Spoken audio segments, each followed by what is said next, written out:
हमारे विभिन्न ज्ञानवर्धक कार्यक्रम देखने के लिए आप हमें अभी सब्सक्राइब करें, बेल आइकन को प्रेस करें ताकि आप देख सकें हमारा कार्यक्रम सबसे पहले। और अधिक जानकारी के लिए फेसबुक पेज को लाइक करना न भूलें। जय मां इंद्राक्षी। इंद्राक्षी धाम में दर्शकों आप सभी का हम हार्दिक स्वागत करते हैं। आज के दिन जिन जातकों का जन्म दिवस है, मैरिज एनिवर्सरी है, उन सभी को हमारी तरफ से बहुत बहुत शुभकामनाएं। आज हम बात करेंगे कि कई बार बहुत ही बुरी किसी व्यक्ति की नज़र लग जाती है या टोक पड़ जाती है, जिसकी वजह से लंबे समय तक हम पीड़ित रहते हैं। ऐसी ही कुछ चर्चा और उसका निवारण इस कार्यक्रम में हम करने वाले हैं। आइए आज का पंचांग भी देखते हैं। 7 जनवरी, दिन बृहस्पतिवार, सन 2021, पौष मास, कृष्ण पक्ष, संवत 2077, तिथि नवमी है, नक्षत्र चित्रा, राहु काल 1:30 से 3, दिशा शूल दक्षिण दिशा। कई बार कोई हमारा शत्रु भी नहीं होता है और ना ही उसका कोई मंतव्य ऐसा होता है, लेकिन कई बार किसी किसी व्यक्ति की नज़र व्यक्ति के काम पर, व्यक्ति के स्वास्थ्य पर बहुत ऐसा असर करती है कि आप पूछेगा मत। अब बहुत लोग ऐसी भी दलीलें देते हैं कि 21वीं सदी में है, आप किस प्रकार की अनपढ़ता वाली बातें कर रहे हैं। ये अनपढ़ता वाली बातें नहीं है, इसके पीछे कहीं ना कहीं रहस्य जरूर है। व्यक्ति की टोक 100% लगती है, लेकिन व्यक्ति के ऊपर 100% नज़र भी लगती है। दोनों ही बातें हैं। अब देखो, मैंने एक बार बहुत पहले एक कार्यक्रम बनाया था, नज़र क्या वास्तव में लगती है, नज़र उतारने के उपाय। आप हमारा वो विशेषांक भी देख सकते हैं, आपको उससे बहुत कुछ समझ में ज़रूर आएगा। अब देखो, मैं आपको एक चीज़ बताऊं, अगर नज़र ना लगती होती तो बड़े से बड़े लोग बंगले बनाते हैं और उसके ऊपर वो काली हंडिया भूत सा बना करके लगा देते हैं। कौन बना रहे हैं? झोपड़ी जो भी बनाएगा, जो छोटा सा मकान बनाएगा, झोपड़ी बनाएगा, वो कभी हंडिया नहीं टांगेगा। अगर हम ऐसी बात करें, और एक रईस से रईस व्यक्ति, एक पैसे से पैसे वाला व्यक्ति हमेशा अपने बंगले के ऊपर इस प्रकार के चिन्ह बना देगा। क्यों? अब वो तो पढ़ा लिखा है, अमीर भी बहुत है, तो कहीं ना कहीं ये चीज़ें होती हैं। गाड़ी शोरूम से निकलती है, उसके ऊपर भी तिलक लगाया जाता है। एक ज़माने में और आज भी माँ अपने बच्चे के मस्तक पर एक साइड में दिठौना लगा देती थी, काला तिलक लगा देती थी। तो देखो भाई, अब प्रमाण तो हज़ारों हैं, लेकिन ना मानने वाले के लिए कोई प्रमाण कार्य नहीं करता। नज़र भी लगती है, टोक भी लगती है। आप बहुत अच्छे से व्यापार कर रहे हैं और किसी ने टोक दिया कि आपका काम तो बहुत अच्छा चल रहा है, आपका तो शरीर आजकल बड़ा स्वस्थ रहता है, आप तो बड़े यंग लगते हैं, बड़े अच्छे लगते हैं, पूछिएगा मत साहब। ये बातें कहीं ना कहीं हैं। और यदि कोई हमारा प्रतिद्वंदी, हमसे द्वेष रखने वाला व्यक्ति इस प्रकार की अनगढ़ बातें हमसे कर दे, तो आप मानिए ना मानिए, वो काम बिगड़ता है। और तो और यहाँ तक व्यक्ति के ऊपर कई बार अपनी भी ही टोक लग जाती है, अपनी भी नज़र लग जाती है। शीशे में खड़े हो गए, आज तो हम बहुत अच्छे लग रहे हैं, हमारा तो अब काम बहुत अच्छा चल रहा है, अब तो हम शरीर से बहुत स्वस्थ हो गए हैं, बस आपने कहा नहीं और टायर पंक्चर हो जाता है, फुस देनी, यानी कि बस आपने कहा और सब कुछ मामला उलट पुलट होने लगता है। अब मैं इसको ग्रहों से तोलता हूँ। जिस व्यक्ति के जन्मांक के चंद्रमा बहुत कमज़ोर होंगे और जिस व्यक्ति के लगन के स्थान के स्वामी बहुत कमज़ोर होंगे, ऐसे व्यक्ति को नज़र बहुत जल्दी लगेगी। जिस व्यक्ति का लगन, जिस व्यक्ति का चंद्र और जिस व्यक्ति का तृतीय भाव कमज़ोर होगा, उसे अपनी भी टोक बहुत जल्द लगेगी। आप ये बात आजमा के देख लेना। और ऐसे भी व्यक्ति होते हैं कि साहब चिकने घड़े पे पानी डालते रहो, कुछ भी नहीं होता, टस से मस नहीं होते। ग्रह भी बहुत बड़े कारक होते हैं। आपके ग्रह यदि बहुत बलवान हैं और आपका समय पावरफुल चल रहा है, कुछ नहीं होगा, कोई कांटा नहीं चुभेगा आपको। समय भी पावरफुल ना हो, जैसे हमने कुंडली की बात बताई। कुंडली क्या है? आपका समय बताती है ना, आपका जीवन बताती है, आपके भविष्य बताती है। तो आपका प्रथम भाव, तृतीय भाव, आपका चंद्र भी मलिन है, कमज़ोर है, नज़र लगेगी लगेगी। टोक लगेगी लगेगी।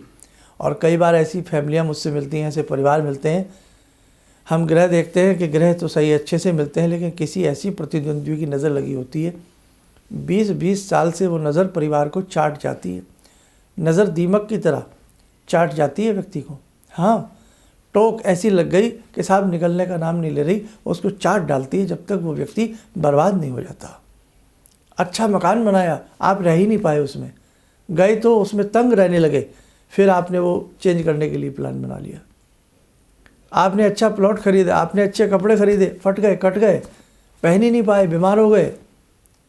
तो देखो, यदि ऐसी स्थिति किसी व्यक्ति के साथ होती हो तो मैं यही समझाऊंगा कि कहीं ना कहीं आप किसी व्यक्ति से मशवरा कीजिए, किसी अच्छे पामिस्ट से, किसी अच्छे एस्ट्रोलॉजर से, या जो इस प्रकार की चीज़ें जानते हैं उनसे आप बातचीत कीजिए। और एक और हमारे बहुत अनुभव सिद्ध लोग होते हैं हमारे परिवार में, हमारे बुज़ुर्ग, आपके बुज़ुर्गों से भी आप राय लीजिए, वो आपको बिल्कुल सही राय देंगे, सही बताएंगे कि बेटा तू ऐसा कर ले, है ना। अब इन सब चीज़ों का मैं आपको उपचार भी बता देता हूँ। आपका जो इष्ट मंत्र है, आपका जो बल मंत्र है, आपका जो गुरु मंत्र है, उस मंत्र को ज़्यादा से ज़्यादा पढ़ें और कटोरी में थोड़ा जल रख लें। मंत्र पढ़ने के बाद जल में फूंक मारें और उस जल का थोड़ा सा सेवन करें, चरणामृत की तरह छींटे भी मारें और उस घर में जल के छींटे भी मारा करें, बहुत जल्दी उससे असर मिलता है। और लाल मिर्च, साबुत नमक और थोड़ी सी पीली सरसों में मिक्स कर लें और अग्नि कोई ऐसी जलाएं, सिर पर से 7 बार उतार करके अग्नि में धो देनी, उसे छोड़ दें। घर में नज़र है तो किसी, हमने एक धुनी बताई थी, वो धुनी वाला हमारा विशेषांक देखें, उस धुनी को प्रतिदिन घर में दिया करें। कपूर ले लें, थोड़ी राल ले लें, सरसों ले लें और 2-4 जैसे उसमें मिल जाए लौंग के दाने ले लें और उसमें डली वाला नमक ले लें और थोड़ी सी गंधक डाल लें। ये मिला करके आप पूरे घर में घुमा दें और बाहर की साइड में थोड़ी सी अंगियारी कर लें और यही सोच करके नज़र हमारी टूटे या हनुमान जी का ध्यान रखें। हनुमान जी की कोई भी हनुमान चालीसा से पढ़ लें, लाइक संकट कटे मिटे सब पीरा, जो सुमरे हनुमत बलवीरा, संकट कटे दीन दयाल विरद संभारी, हरऊ नाथ मम संकट भारी। अंदर से पढ़ते हुए आए और बाहर निकल करके उसको अग्नि में डाल दें। थोड़ा सा उसे पहले जला लें, लेकिन कपूर जो गंधक का जो घर में धुआं रहेगा वो नज़र को तोड़ता है, थोड़ा उसे जला लें और ऐसा करें। और एक साधारण उपाय बता देता हूँ, प्रतिदिन जिस घर में कपूर और भोजपत्र जलाया जाता है, छोटा सा भोजपत्र कटा फटा ले आए बाज़ार से, 10-20 रुपये का काफ़ी सारा आ जाता है, कटा फटा ले आए, साबुत की ज़रूरत नहीं है, क्योंकि साबुत तो जब चाहिए होता है जब हमको यंत्र बनाते। कटा फटा ले आए और उसको ला करके उसमें से थोड़ा सा तोड़ें और कपूर के साथ उसे डेली जला दिया करें पूजन करते समय। कपूर आरती भी हो जाएगी, वो भी जल जाएगा, वहाँ भी नज़र नहीं लगती। भगवान शिव पर जब हम जल चढ़ाते हैं, चढ़ा हुआ जल थोड़ा ले आए, उसके भी छींटे घर में मारें, लैट्रिन बाथरूम को छोड़कर, तब भी नज़र नहीं लगती। घर के वास्तु को भी किसी का वास्तु मैप दिखा सकते हैं, कई बार वास्तु भी कारण होता है ऐसी स्थितियों में, जो ऐसी स्थितियाँ आ जाती हैं। व्यक्ति का शरीर है, हमने देखा है कि कई बार इस प्रकार के मंत्र पढ़ कर के दिए जाते हैं कि वो जल यदि पेड़ में डाल दिया जाए तो पेड़ सूख जाता है। ये वास्तविकता है मेरे साथ को, पेड़ सूख जाता, मतलब इतनी बुरी उसके ऊपर नज़र बैठी होती है। और नहीं तो सबसे अच्छा उपाय है, एक बताशा ले लें, बताशा ले लें और बताशे में को अंदर से फोड़ करके उसमें थोड़ा कपूर रख लें, व्यक्ति को लेटा लें, 7 बार उसके ऊपर से घुमाएं, यही संकट कटे मीठे पढ़ते हुए या दीनदयाल पढ़ते हुए या जो भी आपका इष्ट मंत्र है उसे पढ़ते हुए घुमा लें और उसके बाद कपूर जला दें। और बस वो कहे, वो व्यक्ति जिसको नज़र लगी है वो उस लौ को देखे। 1-2 दिन ऐसा करें शाम के समय, इससे भी नज़र उतरती है। सरसों के तेल में बत्ती रुई वाली भिगो लें, जलाना नहीं है, सिर से हेड टू हिल्स 7 बार उतारें, बाद में जला दें और उसे रोगी से कहीं नीचे पानी रख दें, रोगी से कहीं से देखें, जल्दी नज़र उतरती है। ऐसे बहुत सारे कारण हैं, लेकिन मैं फिर भी एक राय दूंगा, आपको यदि लगता है कि बहुत लंबे समय से कोई नज़र है, टोक है, तो आप एक बार किसी को अपनी जन्म पत्रिका या हाथ की रेखाएं दिखा लेंगे तो बहुत ज़्यादा अच्छा रहता है। बिल्कुल वस्तु स्थिति समझ में आ जाएगी कि आपकी कुंडली में ये कारण है। अब लग गई है, फिर लग जाएगी किसी की नज़र, तो परमानेंट उसका क्या सोल्यूशन हो सकता है वो उस चीज़ से पता लग जाता है। और भाई जाको राको साइयाँ मार सके न कोई, जिसका अपने परम पिता पर पूर्ण विश्वास रहता है, गुरु भगवान पर विश्वास रहता है, मंत्र साधना जो व्यक्ति अच्छे से प्यारे से ढंग से सदैव नियमित तरीके से करते रहता है, तो वहाँ उसका प्रारब्ध हो सकता है, लेकिन वहाँ नज़र या कोई कारण नहीं होता। जो जगजननी की सेवा में हर समय हाजिर रहता है, उनकी साधना उपासना करता है, भगवान भैरव की करे, शिव की करे, किसी भी इष्ट की गंभीरता के साथ उपासना करता है, वहाँ भी ये कारण नहीं होता। वहाँ हमें वहम होता है और वहाँ प्रारब्ध होता है। फिर हमारा प्रारब्ध ही ऐसा था कि हमें भोग भोगने पड़ रहे हैं।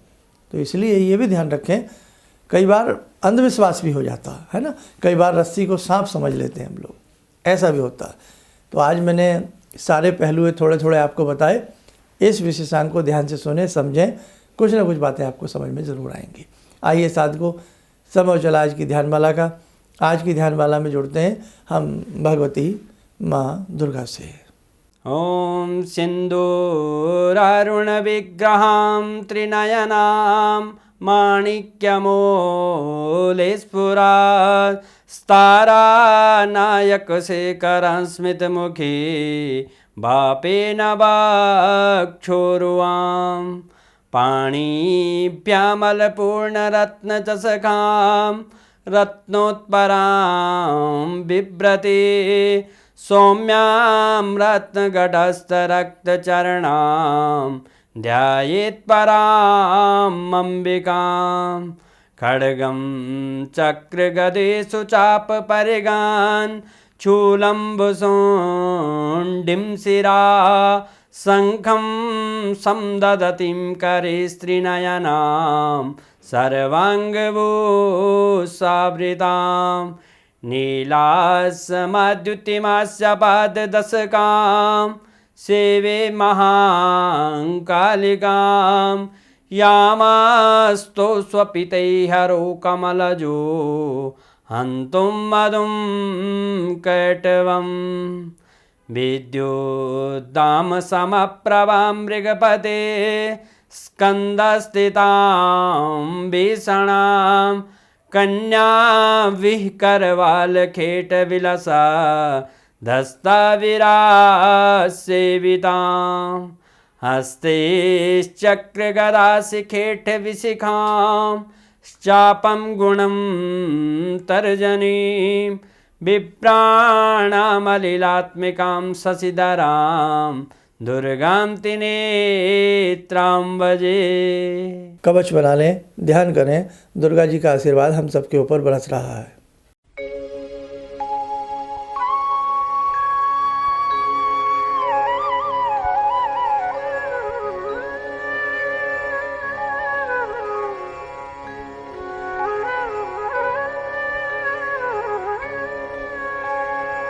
ओम बोलते हुए नेत्र खोलें, सामान्य हो जाए। देखो मेरे साधकों, जीवन में पग पग पर समस्याएं रहती हैं, लेकिन इनका सोल्यूशन हमें कर लेना चाहिए। हमें बहुत ज़्यादा परेशान नहीं होना चाहिए, और हम कभी प्यार से सोचें तो इन सब चीज़ों का हल निकल जाता है। अगर संसार में कारण है तो उसका निवारण भी है, समस्याएं हैं तो समाधान भी है। सूचना जिन जिन साधकों की जन्म पत्रिकाएँ हमारे संस्थान में बनने के लिए आई हुई हैं, 99% सबकी भेजी जा चुकी हैं, क्योंकि कई बार काम थोड़ा हम भी व्यस्त रहते हैं, तो इस वजह से कई बार थोड़ा सा विलम्ब हो जाता है। तो सबकी जन्म पत्रिकाएँ हमने करीब करीब भेज दी हैं। 2-4 लोगों की, 10 लोगों की होंगी, जिनकी भी होंगी वो भी शीघ्र से शीघ्र हम भेजने का प्रयास कर रहे हैं। दूसरी बात, गुरुदीक्षा वाले लोग बहुत ज़्यादा बेसब्री से वेटिंग में हैं, तो चिंता न करें, वो कार्य भी ईश्वर की कृपा से शीघ्र आपका संपन्न होने वाला है। इन्हीं शब्दों के साथ हम अपनी वाणी को विराम देते हैं। जय माँ इंद्राक्षी। आपने कहा कि शरीर में कोई परेशानी हो, दैहिक दैविक भौतिक तापा राम राज नहीं काहू व्यापा। इसके बाद मैंने उसका जप शुरू किया और धीरे धीरे मेरे को अच्छा लगने लगा, और मैंने कहा कि अब पंडित जी से कैसे जुड़ूं, क्या जुड़ूं। तो मैंने कहा कैसे करूं। मैं बोली ईश्वर अगर सही है, माँ भगवती की मेरे पर कृपा है, तो ज़रूर मेरा कोई ना कोई रास्ता निकलेगा। तो ये सारी चीज़ें मेरे को ईश्वर की कृपा से आपका साथ मिला, और मेरे अंदर की श्रद्धा थी जो मैं आपसे जुड़ी सनातन धर्म के प्रति, और हमने जहाँ जन्म लिया है उस धरती के ऋण को हमको अदा करना है, इसलिए आपके चरणों में मैं किसी भी समस्या के समाधान के लिए मिले प्रसिद्ध हस्तरेखा एवं वास्तु विशेषज्ञ प्रोफेसर धर्मेंद्र शर्मा जी से। नोट: शिविर में भाग लेने हेतु एवं व्यक्तिगत रूप से मिलने के लिए कॉल करने का समय सुबह 10 बजे से शाम 6 बजे तक। हमारे विभिन्न ज्ञानवर्धक कार्यक्रम देखने के लिए आप हमें अभी सब्सक्राइब करें, बेल आइकन को प्रेस करें ताकि आप देख सकें हमारा कार्यक्रम सबसे पहले। और अधिक जानकारी के लिए फेसबुक पेज को लाइक करना न भूलें।